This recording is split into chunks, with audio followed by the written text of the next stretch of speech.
দীর্ঘদিন ক্যান্সারের বিরুদ্ধে যুদ্ধ করে অবশেষে চলতি বছরের মার্চ মাসের ৫ তারিখ পৃথিবীকে চিরবিদায় জানান ভেনেজুয়েলার এক যুগের বেশি সময় ধরে প্রেসিডেন্টের দায়িত্ব পালন করা প্রতাপশালী শাসক হুগো চ্যাভেজ। আপোষহীন মনোভাবের কারণে সারা বিশ্বে অগ্নিমূর্তি হিসেবে পরিচিত চ্যাভেজের বিদায়ে ভেনেজুয়েলায় নেমে আসে শোকের ছায়া।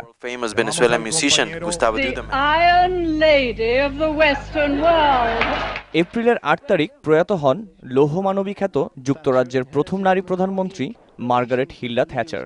বিংশ শতাব্দীতে ব্রিটেনের ইতিহাসে সবচেয়ে বেশি সময় ধরে প্রধানমন্ত্রীর দায়িত্ব পালন করা এই রাজনীতিক হৃদযন্ত্রের ক্রীড়া বন্ধ হয়ে মারা যান।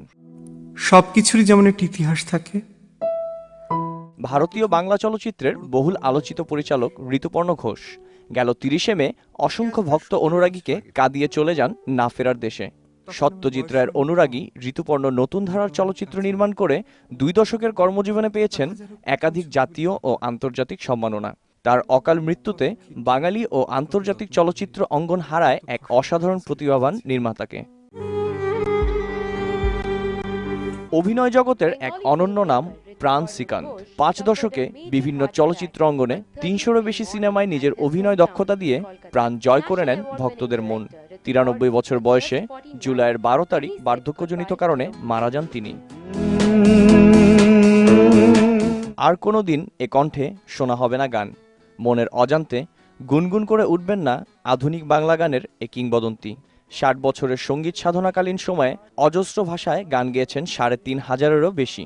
সঙ্গীত ভুবনে অসামান্য অবদান রেখে অর্জন করেছেন ভারতের সর্বোচ্চ সব সম্মাননা, পেয়েছেন আন্তর্জাতিক মর্যাদাও। অবশেষে অক্টোবরের ২৪ তারিখ মৃত্যুর কাছে হার মানেন সুরের জাদুকর মান্না দে। দুর্বার গতির কারণে অল্প সময়ে নিজের ক্যারিয়ারে প্রাপ্তি অনেক। ফাস্ট অ্যান্ড ফিউরিয়াস সিনেমায় অভিনয় করে দর্শকদের কাছে পান বিপুল ভালোবাসা ও জনপ্রিয়তা।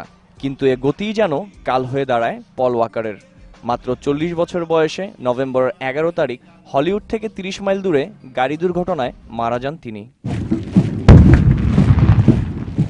ডিসেম্বরের ৫ তারিখ দক্ষিণ আফ্রিকার জোহেন্সবার্গ, স্থানীয় সময় রাত ১১টা।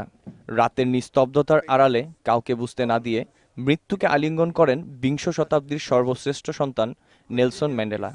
জাতি, ধর্ম ও বর্ণের বিভেদ ভুলিয়ে বিশ্ববাসীকে তিনি পরিচয় দিতে শিখিয়েছেন মানুষ বলে। দক্ষিণ আফ্রিকার প্রথম নির্বাচিত প্রেসিডেন্টের মৃত্যুতে শুধু নিজ দেশের মানুষ নয়, কেঁদেছিল সারা বিশ্ববাসী।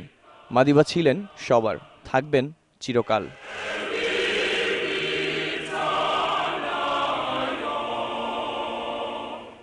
আশফাক আহমেদ, মোহনা, ইন্টারন্যাশনাল ডেস্ক।